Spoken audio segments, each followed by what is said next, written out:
الحمد لله نحمده ونستعينه ونؤمن به ونتوكل عليه ونعوذ بالله من شرور أنفسنا ومن سيئات أعمالنا من يهده الله فلا مضل له ومن يضلله فلا هادي له وأشهد أن لا إله إلا الله وحده لا شريك له وأشهد أن محمدًا عبده ورسوله اللهم صل على محمد وعلى آل محمد كما صليت على إبراهيم وعلى آل إبراهيم اللهم بارك على محمد وعلى آل محمد كما باركت على إبراهيم وعلى آل إبراهيم إنك حميد مجيد أما بعد فإن خير الحديث كتاب الله وخير الهدي هدي محمد صلى الله عليه وسلم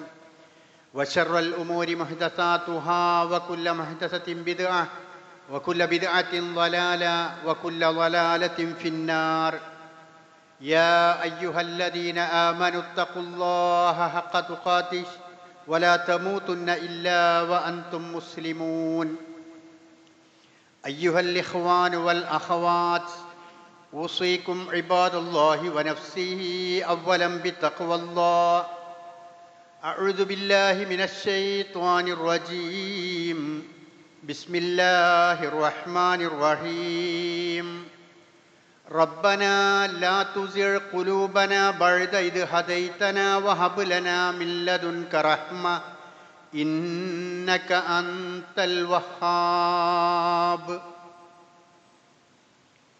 ബഹുമാന്യരായ സഹോദരന്മാരെ, സഹോദരികളെ, സർവശക്തനും പരമകാരുണികനുമായ അള്ളാഹുവിൻ്റെ കൽപ്പന നിർദ്ദേശങ്ങൾ ജീവിതത്തിലുടനീളം സൂക്ഷിച്ച് ജീവിക്കണമെന്ന് ആദ്യമായി എന്നോടും ശേഷം നിങ്ങളോടും ഉപദേശിക്കുകയാണ്, വസിയ്യത്ത് ചെയ്യുകയാണ്.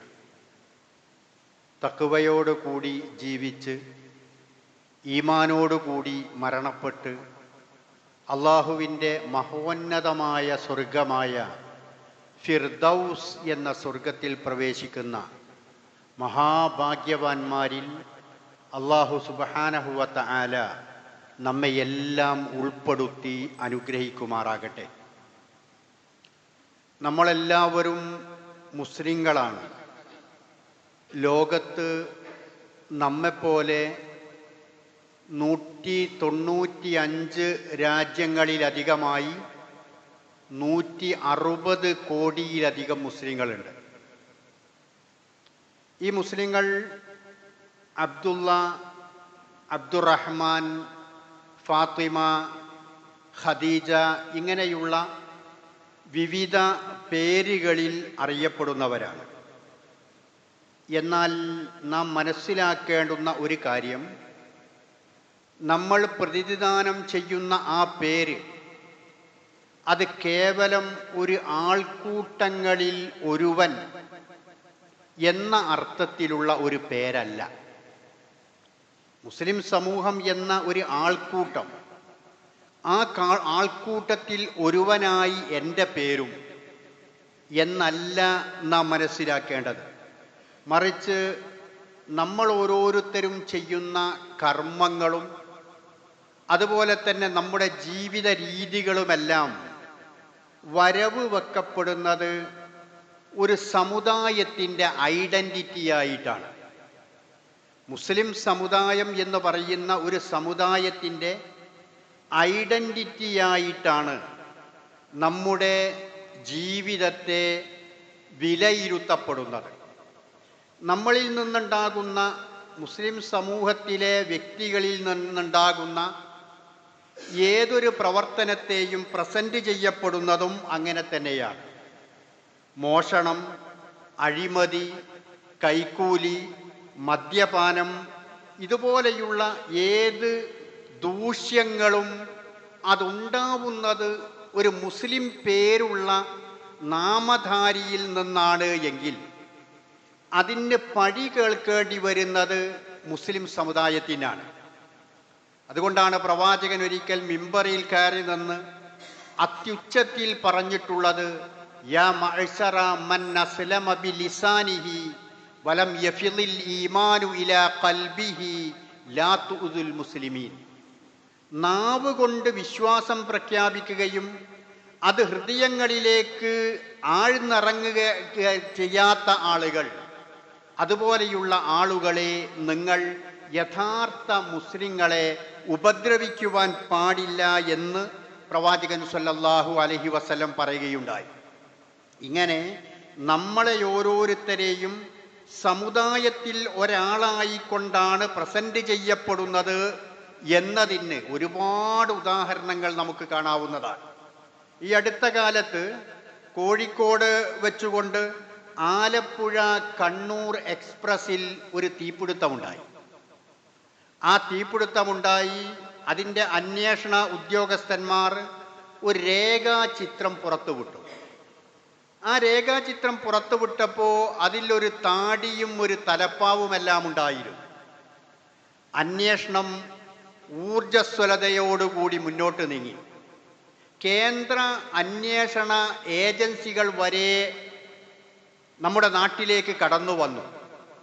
അത് അത്തരത്തിലുള്ള ഒരാളെ പിടിക്കപ്പെടുകയും എന്നാൽ അയാൾ നിരപരാധിയാണ് എന്ന് കണ്ട് വിട്ടയക്കുകയും ചെയ്തു. എങ്കിലും ആ കേസിൻ്റെ ഫയൽ അതുപോലെ തന്നെ നിലനിൽക്കുന്നുണ്ട്. എന്നാൽ ഏതാനും ദിവസങ്ങൾ കഴിഞ്ഞപ്പോൾ അതേ എക്സ്പ്രസിൽ വെച്ചുകൊണ്ട് തന്നെ കണ്ണൂരിലൊരു തീപിടുത്തമുണ്ടായി. ആ തീപിടുത്തം ഇതിൻ്റെ ബാക്കിയാണെന്ന് കരുതിയിട്ട് നേരത്തെ പറഞ്ഞതുപോലെ അന്വേഷണ ഉദ്യോഗസ്ഥന്മാർ രംഗത്തിറങ്ങുകയും എല്ലാ നാടും വീടും എല്ലാം മരിച്ചു പരിക്കാൻ ഒരുങ്ങുകയും ചെയ്തപ്പോൾ അതിലൊരാളെ പിടികൂടി. എന്നിട്ട് അവർ പറഞ്ഞത് അതൊരു യാചകനായിരുന്നു, അതൊരു മുസ്ലിം നാമധാരിയല്ല, പേരല്ല. അതുകൊണ്ട് പറഞ്ഞത് അതൊരു യാചകനായിരുന്നു. അന്നത്തെ ദിവസം യാചന കിട്ടാത്തതിൻ്റെ അരിശം തീർത്തതാണ് അയാൾ എന്ന് പറഞ്ഞുകൊണ്ട് ആ കേസിൻ്റെ ഫയൽ ക്ലോസ് ചെയ്യുകയുമാണ്. നമ്മുടെ നാട്ടിൽ നടക്കുന്ന മിക്കവാറും പ്രവർത്തനങ്ങളുടെ അവസ്ഥ ഈ രൂപത്തിൽ തന്നെയാണ്. അതുകൊണ്ട് തന്നെ നമ്മൾ നമ്മുടെ പ്രവർത്തനങ്ങളെ, നമ്മുടെ രീതികളെ, നമ്മുടെ ജീവിത ശൈലികളെ എല്ലാം വളരെയധികം ശ്രദ്ധിക്കേണ്ടതുണ്ട്. ഇസ്ലാമോഫോബിയ പരത്തുന്ന ഒരു കാലഘട്ടവുമാണിത്. എന്തിനേയും ഏതിനേയും ഈ ഫോബിയോടുകൂടി നോക്കിക്കാണുകയും അങ്ങനെയുള്ള ഒരു അന്തരീക്ഷമുണ്ടാക്കുകയും ജിഹാദി, ത്വാലിബാനി എന്നൊക്കെ പേരിടുകയും ചെയ്യുന്ന ഒരു കാലഘട്ടം. പലപ്പോഴും ചാനൽ ചർച്ചകളൊക്കെ കേൾക്കാൻ ഇടവരുന്ന സമയത്ത് അത്തരത്തിലുള്ള പദപ്രയോഗങ്ങളൊക്കെ സ്ഥാനത്തും അസ്ഥാനത്തുമെല്ലാം പ്രയോഗിക്കുന്നത് വളരെ കൂടുതലായി നാം കണ്ടുകൊണ്ടിരിക്കാറുണ്ട്. അതുപോലെ തന്നെ ലവ് ജിഹാദ്, ലാൻഡ് ജിഹാദ്, തുപ്പൽ ജിഹാദ്, IAS ജിഹാദ്, ഇങ്ങനെ ഒരുപാട് ജിഹാദിൻ്റെ പദം ചേർത്തിക്കൊണ്ട് ഈ സമൂഹത്തെ തേജോവധം ചെയ്യുവാനും അവഹേളിക്കുവാനും ശ്രമിക്കുന്ന ഒരു അന്തരീക്ഷവുമുണ്ട്. ഇതിൻ്റെയൊക്കെ ഉദാഹരണങ്ങൾ ഒരുപാട് നാം കേട്ടതും ചർച്ച ചെയ്തതുമൊക്കെ ആയിരിക്കും. അതുകൊണ്ട് ഞാൻ ആ ഭാഗം വിശദീകരിക്കുന്നില്ല. ഇതിന് പരിഹാരമെന്താണ്? ഇത്തരത്തിലുള്ള ആരോപണങ്ങൾ നിർത്തിവെക്കാൻ കഴിയില്ല. പണ്ടാരോ പറഞ്ഞതുപോലെ തെരയടങ്ങിയിട്ട് കപ്പലോടിക്കാൻ കഴിയില്ല എന്ന് പറഞ്ഞതുപോലെ ആരോപണങ്ങൾ നിലച്ചിട്ട് നമുക്കൊന്നും ചെയ്യാൻ കഴിയില്ല.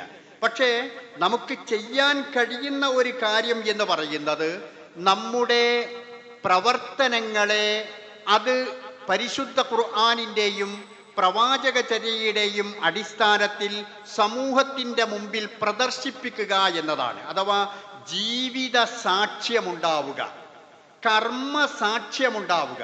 ജീവിതത്തിൻ്റെ ഓരോ മേഖലകളിലും ഇസ്ലാമിനെ മറ്റുള്ളവർക്ക് നമ്മളിലൂടെ അനുഭവിക്കാൻ കഴിയുക, ഇസ്ലാമിനെ മറ്റുള്ളവർക്ക് നമ്മളിൽ നിന്ന് ആസ്വദിക്കാൻ കഴിയുക. നമ്മൾ ഓരോരുത്തരും നേരത്തെ പറഞ്ഞ ആ സമുദായത്തിലെ വ്യക്തികളാണ്. ഞാനൊരു മുസ്ലിം വ്യക്തിയാണ്, ഒരു സഹോദരനാണ്, സഹോദരിയാണ് എന്ന ചിന്തയോടുകൂടി നമ്മളിൽ നിന്ന് ഓരോ ജീവിതത്തിൻ്റെ മേഖലയും മറ്റുള്ളവർക്ക് അനുഭവിക്കുവാനും ആസ്വദിക്കുവാനും കഴിയേണ്ടതുണ്ട്. ആചാരാനുഷ്ഠാനങ്ങളിൽ, ജീവിതശീലങ്ങളിൽ, കുടുംബ മര്യാദകളിൽ, ഭക്ഷണക്രമത്തിൽ, ആഘോഷവേളകളിൽ, സംസാര രീതികളിൽ, സാമൂഹ്യ ഇടപെടലുകളിൽ, മക്കളെ വളർത്തുന്നതിൽ, അങ്ങനെയുള്ള ജീവിതത്തിൻ്റെ എല്ലാ മേഖലകളിലും തന്നെ നമ്മളിൽ നിന്ന് മറ്റുള്ളവർ കാണേണ്ടത് ഇസ്ലാമിനെ പ്രതിദാനം ചെയ്യുന്ന വിധത്തിലുള്ള ജീവിത രീതികളാണ്.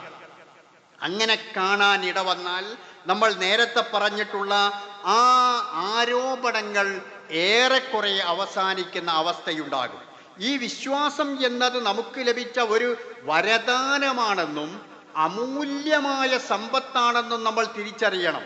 അതുകൊണ്ട് ഞാൻ ഓതി വെച്ച വിശുദ്ധ ഖുർആനിലെ സൂറത്തു ആലി ഇമ്രാനിലെ 8-ാമത്തെ വചനം, റബ്ബന ലാ തുസിഗ് ഖുലൂബന ബഅദ ഇദ് ഹദൈതന എന്ന് പറയുന്ന ആ പ്രാർത്ഥന, പടച്ച റബ്ബേ, ഈ മഹാഭാഗ്യം എനിക്ക് ലഭിച്ചിട്ട്, വിശ്വാസമെന്ന ആ മഹാഭാഗ്യം എനിക്ക് ലഭിച്ചിട്ട് അതിൽ നിന്ന് മറികടന്നുകൊണ്ട് പോകുന്ന, നഷ്ടപ്പെടുത്തുന്ന ആളുകളുടെ കൂട്ടത്തിൽ നീ എന്നെ ഉൾപ്പെടുത്തരുതേ എന്ന് പറയുന്ന ആ പ്രാർത്ഥന ഗൗരവത്തോടു കൂടി നാം ഓർക്കേണ്ടതും അത് നിരന്തരം പ്രാർത്ഥിച്ചു കൊണ്ടിരിക്കുകയും ചെയ്യേണ്ടുന്ന കാര്യമാണ്.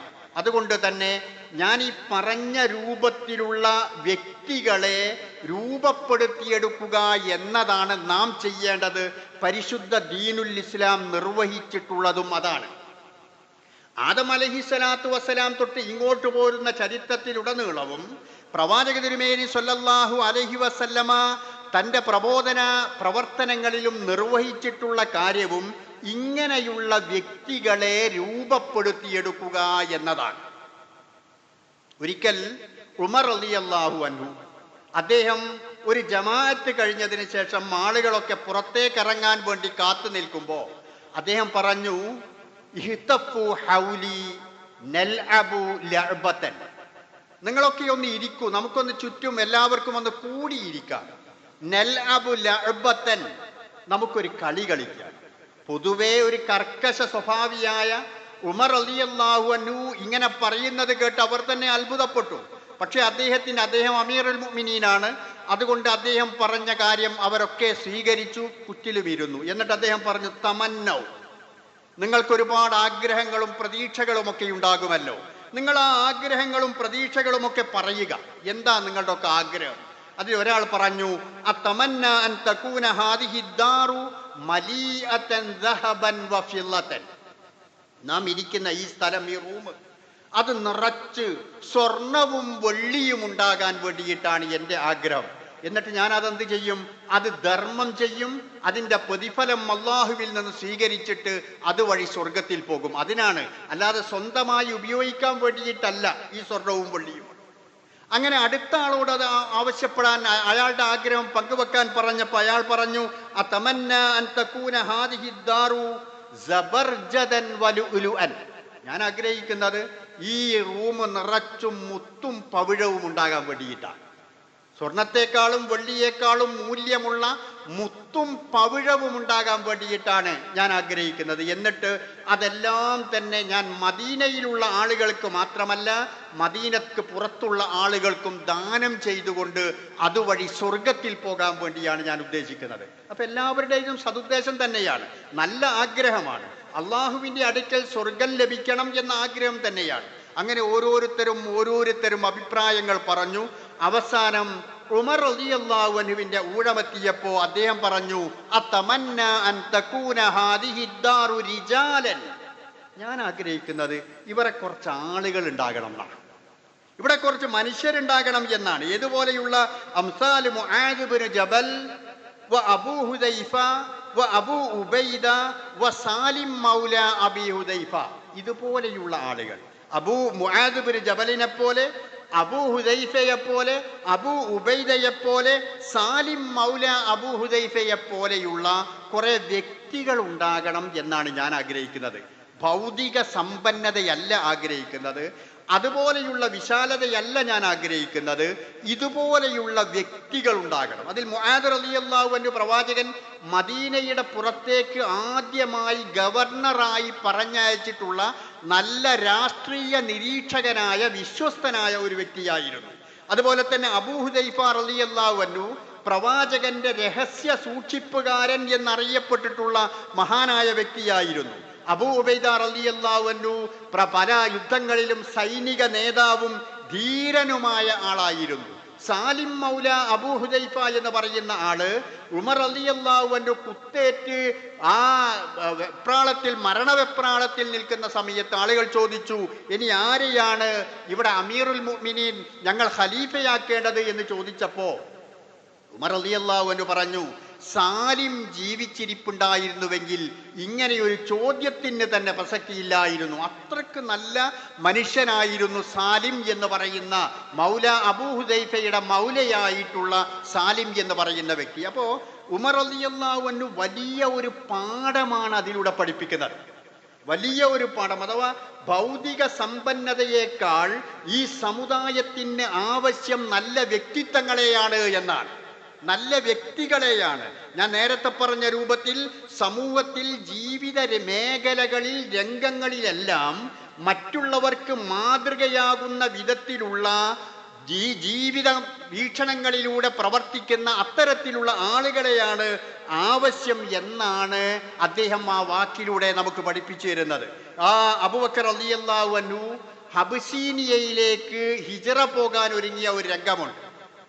ഈ ജീവിത രീതി ഈ പറഞ്ഞ രൂപത്തിൽ നമ്മൾ ക്രമപ്പെടുത്തിയാൽ അബൂബക്കർ റളിയല്ലാഹു അൻഹു അബിസീനിയയിലേക്ക് ഹിജ്റ പോയപ്പോ അബൂ ഇബ്നു ദഗീന എന്ന് പറയുന്ന വ്യക്തി, അദ്ദേഹം അവിശ്വാസിയാണ്, ഇസ്ലാമിന്റെ എതിരാളിയാണ്.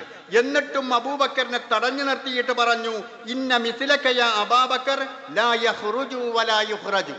നിങ്ങളെപ്പോലുള്ള ആളുകള് ഈ നാട്ടിൽ നിന്ന് പോകാനും പറ്റൂല, സ്വയം പോകാനും പറ്റൂല, വേറെ ആരും നിങ്ങളെ പുറത്താക്കാനും പറ്റൂല. ഇന്നക തക്സിബുൽ മഅദൂമ വതസിലുർ റഹ്മ എന്നൊക്കെ പറഞ്ഞ് അദ്ദേഹത്തിന്റെ ഒരുപാട് പോരിശകൾ പറയുന്നുണ്ട്. താങ്കൾ ദരിദ്രരായ ആളുകളെ സഹായിക്കുന്നുണ്ട്, കുടുംബ ബന്ധം ചേർക്കുന്നുണ്ട് എന്നൊക്കെ ഒരുപാട് അദ്ദേഹത്തെ പുകഴ്ത്തി പറഞ്ഞുകൊണ്ട് പറഞ്ഞു, ഈ മടങ്ങിപ്പോകണം, നീ താമസിക്കുന്ന സ്ഥലത്ത് പോയി നിന്റെ റബ്ബിനെ ആരാധിച്ചുകൊണ്ട് സ്വസ്ഥമായി കഴിഞ്ഞുകൂടണം. നിങ്ങളെപ്പോലുള്ള ആളുകൾ ഈ നാട്ടിന് ആവശ്യമാണ്, നിങ്ങൾ പോകാൻ പറ്റൂല. എന്തുകൊണ്ടാണ്? ജീവിതത്തിലൂടെ ഇസ്ലാമിനെ പ്രകടിപ്പിച്ചത് കൊണ്ടാണത്. ജീവിത മേഖലകളിലെല്ലാം ഇസ്ലാം പ്രകടമായി കണ്ടതുകൊണ്ടാണ് അത്തരത്തിലുള്ള ഒരു അഭിപ്രായ പ്രകടനം എതിരാളിയിൽ നിന്ന് തന്നെ ഉണ്ടായി തീർന്നിട്ടുള്ളത്. നാം പണ്ട് ചരിത്രങ്ങളിൽ വായിച്ചിട്ടുണ്ട്, ഒരു സ്ഥലം വിൽക്കുന്ന സമയത്ത് ഒരു അയൽക്കാരൻ മുസ്ലിമാണ് എങ്കിൽ ആ സ്ഥലത്തിന് വില കൂടുതൽ കിട്ടുമായിരുന്നു എന്ന്. ഒരാൾ സ്ഥലം വിൽക്കാൻ വെച്ചു, അയാൾ പൊതുവെ നാട്ടിലുള്ള ഒരു മാർക്കറ്റ് റേറ്റ് ഉണ്ടാകും, അതിനേക്കാൾ എത്രയോ അധികം മടങ്ങ് വില ചോദിച്ചപ്പോൾ ആളുകൾ ചോദിച്ചു, നീ എന്ത് വിലയാണ് ചോദിക്കുന്നത്? നമ്മുടെ നാട്ടിൽ അങ്ങനെ വില ഇല്ലല്ലോ, അങ്ങനെ ഒരു വില ഉണ്ടെങ്കിലല്ലേ ആരെങ്കിലും അത് തരൂ എന്ന് പറഞ്ഞപ്പോൾ അയാൾ പറഞ്ഞു, ശരിയാണ്, മാർക്കറ്റ് റേറ്റ് അത്രയൊന്നുമില്ല, പക്ഷേ നമ്മുടെ നാട്ടിലുള്ളതിനേക്കാൾ എനിക്ക് വില കൂടാൻ സാധ്യതയുള്ള ഒരു കാര്യം എൻ്റെ സ്വത്തുമായി ബന്ധപ്പെട്ടുണ്ട്. അതെന്താന്ന് ചോദിച്ചപ്പോൾ എൻ്റെ അയൽക്കാരൻ ഒരു മുസ്ലിമാണ്, എൻ്റെ സ്ഥലത്തിൻ്റെ തൊട്ടടുത്തുള്ളതൊരു മുസ്ലിമാണ്, അതുകൊണ്ടാണ് ഞാൻ ഈ സ്ഥലത്തിന് വില അധികം ചോദിക്കുന്നത്. കാരണം അയാൾ അവിടെ ഉണ്ടെങ്കിൽ സുരക്ഷിതമായി ഈ സ്ഥലമെടുക്കുന്ന ആളുകൾക്ക് ഇവിടെ ജീവിക്കാം, അവർക്കൊരു ബുദ്ധിമുട്ടും പ്രയാസവും ഉണ്ടാവുകയില്ല എന്ന് ആ ചരിത്രത്തിൽ അയാൾ പ്രതികരിച്ചതായി നമുക്ക് കാണുവാൻ സാധിക്കുന്നതാണ്.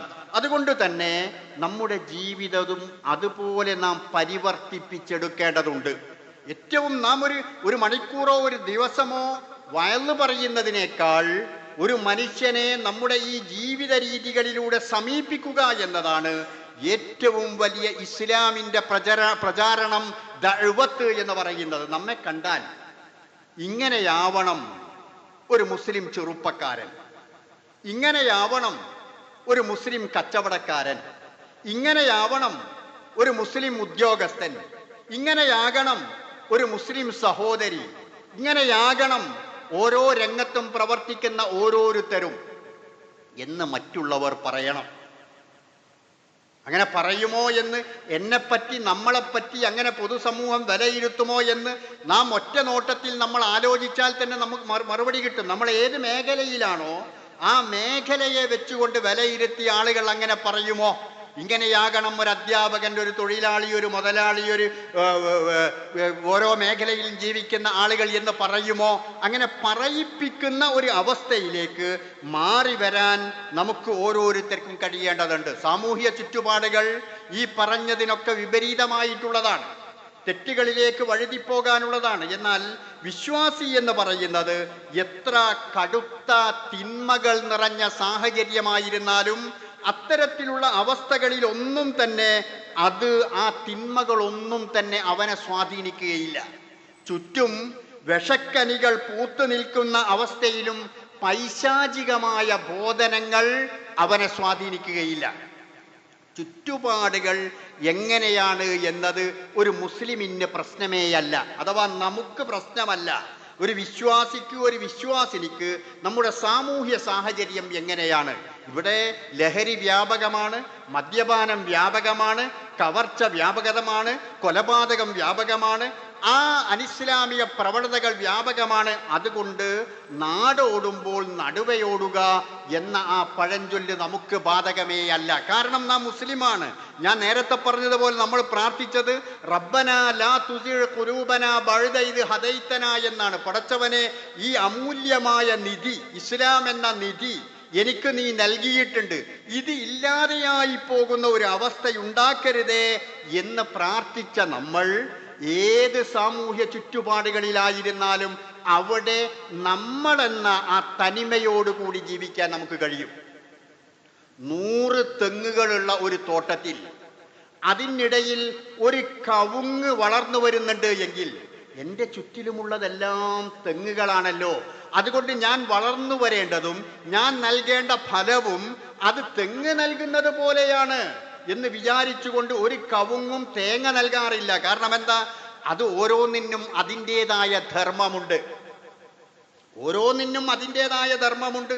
അതുകൊണ്ട് ആ തെങ്ങിൻ തോട്ടത്തിൽ വളരുന്ന കവുങ്ങ് അതിൻ്റെ ഫലം നൽകുന്നത് പോലെ ഈ ദുഷിച്ച സാമൂഹിക അവസ്ഥകളിൽ നിന്നോ ദുരാചാരങ്ങളിൽ നിന്നോ അതിനിടയിൽ വളർന്നു വരുന്ന വിശ്വാസികളായ നമ്മളിൽ നിന്ന് എന്താണോ ഉണ്ടാവേണ്ടത് അത് മാത്രമേ നമ്മളിൽ നിന്നുണ്ടാകാൻ പാടുള്ളൂ. ആ വ്യതിരിക്തത മറ്റുള്ളവരിൽ നിന്ന് നമ്മൾ കാത്തു സൂക്ഷിക്കേണ്ടതുണ്ട്. ഒരാളെപ്പോലെയല്ല മറ്റൊരാൾ. എല്ലാ നിലക്കും പല നിലക്കും വ്യത്യസ്തമാണ്. ഒരാളുടെ കൈവിരലുകൾ, ആ തമ്പിമ്പസർ, അത് വ്യത്യസ്തമാണ്. ലോകത്തുള്ള കോടാനുകോടി 800 കോടിയോളം മനുഷ്യരുടെ ആ തമ്പിമ്പസർ വ്യത്യസ്തമാണ്. ഒരാളെപ്പോലെയല്ല മറ്റൊരാൾ. പണ്ടൊക്കെ നമ്മൾ എയർപോർട്ടുകൾ എത്തിയിട്ടുണ്ട് എങ്കിൽ അവിടെ പരിശോധന നടക്കുമ്പോൾ ഈ വിരലടയാളങ്ങളൊക്കെ നോക്കിയിരുന്നു. ഇപ്പം നോക്കുന്നത് കണ്ണാണ്. കാരണം ഒരാളുടെ കണ്ണും വേറൊരാളെ മാതിരിയല്ല, വ്യത്യസ്തമാണ്. ആ കണ്ണ് നോക്കിയാൽ ബാക്കിയെല്ലാം അവനാണോ ആളാണോ ഐഡന്റിഫിക്കേഷൻ, അത് ആ കണ്ണ് നോക്കുന്നതിലൂടെ എല്ലാം പൂർണ്ണമായി. ഇതുപോലെ വ്യത്യസ്തമാണ് എന്നതുപോലെ ഈ സമൂഹത്തിൽ എത്രമാത്രം ആളുകൾ ജീവിക്കുന്നുവോ അതിൽ നിന്നെല്ലാം വ്യത്യസ്തരാണ് വിശ്വാസി എന്ന ഞാൻ, വിശ്വാസിനി എന്ന ഞാൻ എന്ന് നമ്മൾ ഓരോരുത്തരും മനസ്സിലാക്കുകയും അതുപോലെ ജീവിതത്തെ രൂപപ്പെടുത്തുകയും ചെയ്യേണ്ടതുണ്ട്. നമ്മെ ആരാണ് രൂപപ്പെടുത്തേണ്ടത്? അറബിയിൽ ഒരു ആപ്തവാക്യമുണ്ട്, അന്ത നസീജു വഹദക. നിന്നെ രൂപപ്പെടുത്തേണ്ടത്, നിന്നെ ഡിസൈൻ ചെയ്യേണ്ടത് നീ തന്നെയാണ്. ഒരാളെ ഡിസൈൻ ചെയ്യേണ്ടത് വേറൊരാൾ വിചാരിച്ചാൽ കഴിയില്ല. അവനവനെ ഡിസൈൻ ചെയ്തെടുക്കേണ്ടത്, ഞാൻ എങ്ങനെയായി തീരണം എന്ന് തീരുമാനിക്കേണ്ടത് നമ്മൾ തന്നെയാണ്. പ്രവാചകൻ സല്ലല്ലാഹു അലൈഹി വസല്ലമയുടെ ഒരു തിരുവചനം, ആ മനുഷ്യർ എന്ന് പറയുന്നത് അന്നാസു മആദിനുൻ കമആദിനി ദഹബി വൽ ഫില്ല. മനുഷ്യരെന്ന് പറയുന്നത് സ്വർണത്തിൻ്റെയും വെള്ളിയുടെയും നിധികൾ പോലെയുള്ള നിധികളാണ്. ഈ കുഴിച്ചെടുക്കുന്നത് സ്വർണമല്ലല്ലോ, സ്വർണത്തിൻ്റെ അത് പിന്നീട് ഒരുപാട് അതിൽ മാറ്റങ്ങൾ വരുത്തിയിട്ടാണ് അത് സ്വർണമാക്കി മാറ്റിയെടുക്കുന്നത്. അതിൽ ചെലുത്തേണ്ടുന്ന, അതിൽ ചെയ്യേണ്ടുന്ന ഒരുപാട് പ്രവർത്തനങ്ങൾ നടത്തിയതിനു ശേഷമാണ് അത് 916 ആവണമോ 24 കാരറ്റ് ആവണമോ എന്ന് തീരുമാനിക്കുന്നത്. അതിൽ നിന്ന് അതിൻ്റെ മാലിന്യങ്ങൾ നീക്കി സ്ഫുടം ചെയ്തെടുക്കുന്ന ആളുകളാണ്. അതുപോലെ വിശ്വാസി എന്ന അർത്ഥത്തിൽ ഞാനൊരു 916 മുസ്ലിമായി ജീവിക്കണോ, ഒരു 24 കാരറ്റ് മുസ്ലിമായി ജീവിക്കണോ, അല്ല ഈ സമൂഹത്തിലൂടെ എല്ലാവരും നടക്കണ മാതിരി ഞാനും നടക്കണം എന്ന അവസ്ഥ മതിയോ എന്നൊക്കെ തീരുമാനിക്കേണ്ടത് നമ്മൾ ഓരോരുത്തരുമാണ്. ഇബ്നു അബ്ബാസ് റളിയല്ലാഹു അൻഹുവിനോട് ഒരാൾ പറഞ്ഞു, ഇനി കുറച്ച് ദഅവത്തിന് വേണ്ടി ഇറങ്ങാൻ തീരുമാനിച്ചിട്ടുണ്ട്. അപ്പൊ ഇബ്നു അബ്ബാസ് റളിയല്ലാഹു അൻഹു പറഞ്ഞു, നീ ഇറങ്ങിക്കോ, കുഴപ്പമൊന്നുമില്ല. പക്ഷെ നീ ഇറങ്ങുമ്പോൾ നിനക്ക് ഞാനൊരു 3 ഉപദേശങ്ങൾ തരാം. പരസ്പര ബന്ധമുള്ള 3 ഉപദേശങ്ങളാണ്. അതിലൊന്ന് വിശുദ്ധ ഖുർആനിലെ 2-ാമത്തെ അധ്യായം 44-ാമത്തെ വചനം, അതഅ്മുറൂന അന്നാസ ബിൽ ബിർരി വതൻസൗന അൻഫുസകും എന്ന് പറയുന്ന വചനമാണ്. നിങ്ങൾ ജനങ്ങളോട് നന്മ കൽപ്പിക്കുന്നു, ആ നന്മയ്ക്ക് വിരുദ്ധമായി നിങ്ങൾ പ്രവർത്തിക്കുകയും ചെയ്യുന്നു. നന്മ നിങ്ങൾ പറയുന്നുണ്ട്, പക്ഷെ ആ നന്മ നിങ്ങളിൽ കാണുന്നില്ല. 2-ാമത്തെ വചനം സൂറത്തു സഫിലെ 2-ാമത്തെ വചനമാണ്. ലിമ തഖൂലൂന മാ ലാ തഫ്അലൂൻ, നിങ്ങൾ ചെയ്യാത്തത് എന്തിനാണ് നിങ്ങൾ പറയുന്നുണ്ട്, പക്ഷേ അയാളുടെ ജീവിതത്തിൽ ആ രൂപത്തിലുള്ള പ്രവർത്തനങ്ങളില്ല. 3-ാമത്തെ ഉദാഹരണം ശുഐബ് അലൈഹിസ്സലാത്തു വസ്സലാം ജനങ്ങളോട് പറഞ്ഞതാണ്, വമാ ഉരീദു അൻ നുഖാലിഫക്കും ഇലാ മാ അൻഹാക്കും അൻഹു, സൂറത്ത് ഹൂദിലെ 88-ാമത്തെ വചനം. ഞാൻ ഏതൊരു കാര്യം നിങ്ങളോട് പറയുന്നുവോ അതിന് വിരുദ്ധമായിട്ടൊന്നും എന്നിൽ കാണില്ല. പരസ്പരം ബന്ധമുണ്ട് ഇതിന്. ചെയ്യുന്നത് മാത്രമേ പറയാൻ പാടുള്ളൂ, പറയുന്നത് മാത്രമേ ചെയ്യാവൂ. നന്മ കൽപ്പിക്കുകയാണെങ്കിൽ അത് അവനവന്റെ ജീവിതത്തിൽ ഉണ്ടാകണം, പറയുന്നതിന് വിരുദ്ധമായിട്ടൊന്നും ഉണ്ടാകരുത്. ഈ ഒരു യോഗ്യത ഒരു മുസ്ലിം പേരോട് കൂടി ജീവിക്കുന്ന ഓരോ സഹോദരനിലും സഹോദരിയിലും ഉണ്ടാകണം. അങ്ങനെ നമ്മൾ സമൂഹത്തിലേക്ക് ഇറങ്ങിയാൽ, ആളുകളുമായി ഇടപെട്ടാൽ അവിടെയെല്ലാം അതിൻ്റെ പ്രയോജനങ്ങൾ നമുക്ക് കാണുവാൻ സാധിക്കുന്നതാണ്. ഇസ്ലാമിൻ്റെ പല ആരാധനകളും സംഘടിതമാണെങ്കിലും ഈ വ്യക്തിയെ രൂപപ്പെടുത്തിയെടുക്കുക എന്നതാണ് ഓരോ ആരാധനകളിലൂടെ വരെ ഉദ്ദേശിക്കുന്നത്. സംഘടിതമായിട്ടാണ് നമസ്കാരം, സംഘടിതമായിട്ടാണ് നോമ്പ്, ഹജ്ജ് ഒക്കെ സംഘടിതമാണ്. അങ്ങനെയുള്ള പദങ്ങളും അതിലുണ്ട്. ഉദാഹരണമായി നമസ്കാരത്തിൽ ഇഹ്ദിനസ് സിറാത്തൽ മുസ്തഖീം ജമ്മായിട്ടാണ്, ബഹുവചനമായിട്ടാണ് പറയുന്നത്.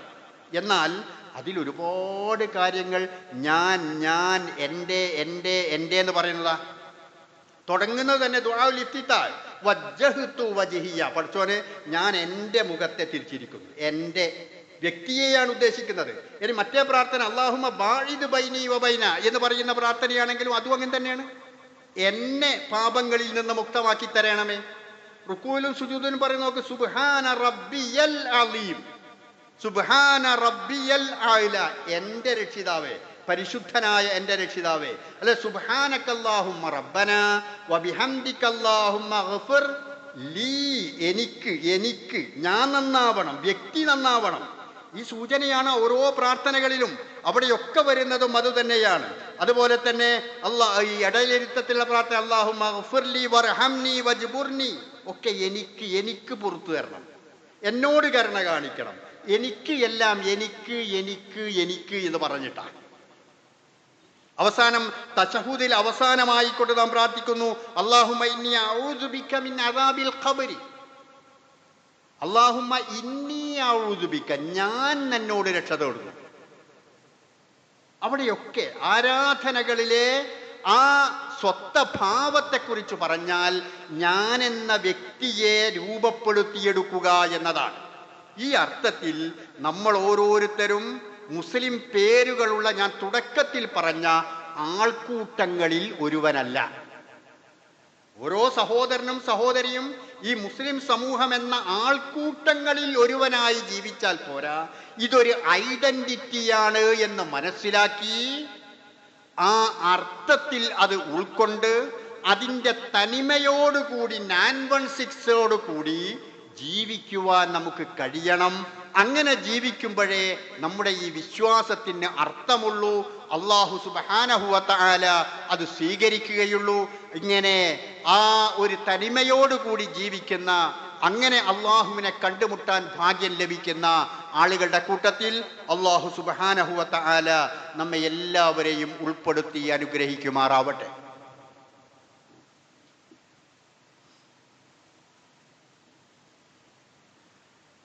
അൽഹംദുലില്ലാഹ് വസല്ലല്ലാഹു അലാ മുഹമ്മദ് സ്വലാത്തൻ തദൂമു ബിഹി ഇലാ യൗമിൽ ഹിസാബ്. അയ്യുഹൽ ഇഖ്വാൻ വൽ അഖവാത്ത് ഊസീകും ഇബാദല്ലാഹി വ നഫ്സി സാനിയം ബിതഖ്വല്ലാഹ്.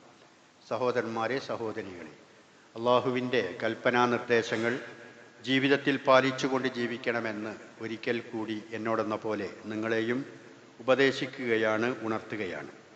ഒരു യഥാർത്ഥ വിശ്വാസിയായി ജനങ്ങൾക്ക് നമ്മളിൽ നിന്നു തന്നെ ഇസ്ലാം എന്താണ് എന്ന് മനസ്സിലാകുന്ന വിധത്തിൽ നാം ജീവിക്കണം. മറ്റുള്ളവർക്ക് അത് അനുഭവപ്പെടണം, മറ്റുള്ളവർക്ക് നമ്മളിൽ നിന്ന് ആസ്വദിക്കാൻ കഴിയണം എന്നതാണ് നാം ഇതുവരെ പറഞ്ഞതിൻ്റെ അർത്ഥം. അങ്ങനെ ജീവിക്കുവാൻ വേണ്ടി നാം ശ്രമിക്കുക.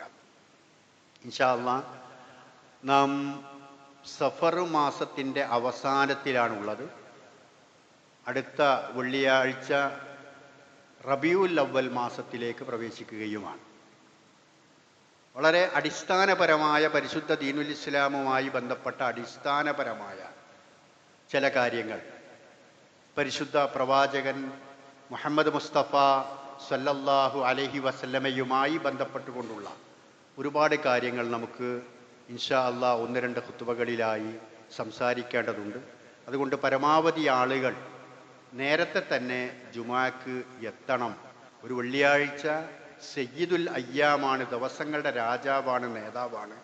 മുസ്ലിമിനെ സംബന്ധിച്ചിടത്തോളം ഏറ്റവും പ്രധാനപ്പെട്ട ദിവസമാണ്.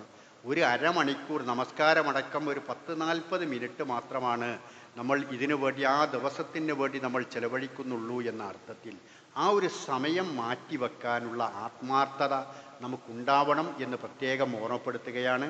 അതുപോലെ നമ്മുടെയും നമ്മുടെ കുടുംബത്തിൻ്റെയും എല്ലാം അതിൻ്റെ കടിഞ്ഞാൺ കിടക്കുന്നത് നമ്മുടെ ഭാര്യമാരിലും സഹോദരിമാരിലും ഉമ്മമാരിലുമാണ്.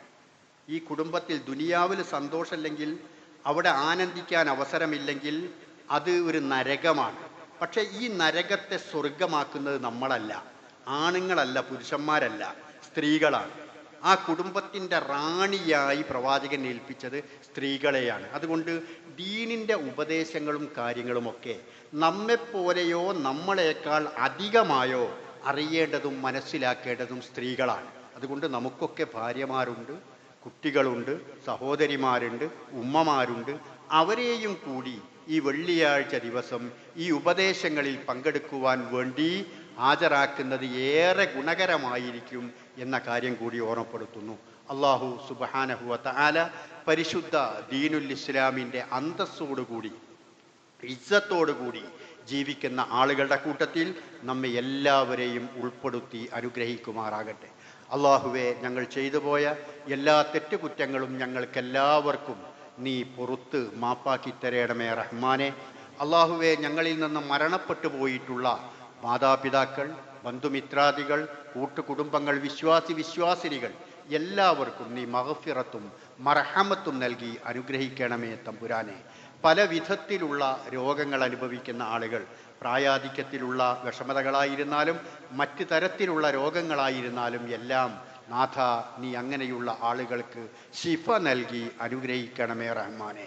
പടച്ചവരെ, ഒരുപാട് നല്ല ഉദ്ദേശങ്ങൾ മനസ്സുകളിൽ താലോലിച്ചുകൊണ്ട് ജീവിക്കുന്ന, അത് പൂർത്തിയാക്കുവാൻ വേണ്ടി പല പ്രയാസങ്ങളുമുള്ള ആളുകളുണ്ട്. അള്ളാഹുവെ, അത്തരത്തിലുള്ള അവസ്ഥകളെല്ലാം നീ പരിഹരിച്ചു കൊടുക്കണമേ റഹ്മാനെ.